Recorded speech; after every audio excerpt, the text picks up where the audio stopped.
Hi there, good morning, good afternoon, and good evening. So on this video, let's talk about how to boost your mobile signals and speed internet up with this hidden code. This is gonna be a 2025 guide.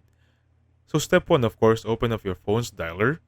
So that will be dialing it with this specific code.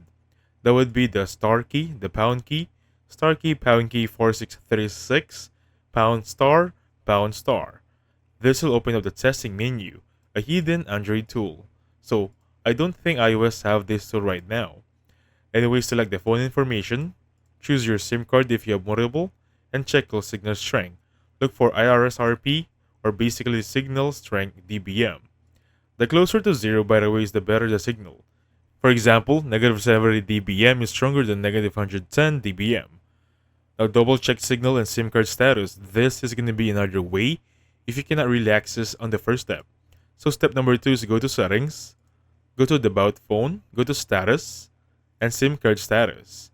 So here you can also see your network strength and other details. Now that we're done checking our strength on your signals, step 3 is lock your network mode to 4G or 5G. So open your settings, tap network and internet, or connections on some devices. Tap mobile network.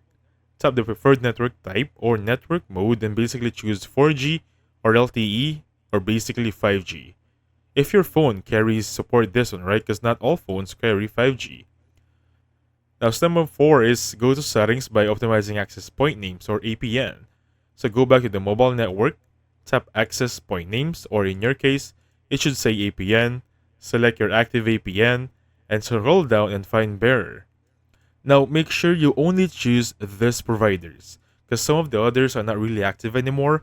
So, starting with LTE, HSPA, HUPA, UMTS, Edge, GPRS, NR, which is 5G, and EHRPD. So, this tells your phone to use all the supported networks for best performances. Next, find the authentication type, choose PAP, CHAP, or the combination of both so this can help maintain a stable connection. Now basically save and reboot. Once you're good with that one, test your internet speed on gofast.com or speed test by Ookla. Pro tip, results may be varied depending on your carrier and region. And again guys, make sure your phone is updated to the latest version of software. And that's it. So thank you so much for watching. I'll catch you guys on the next one. Goodbye for now.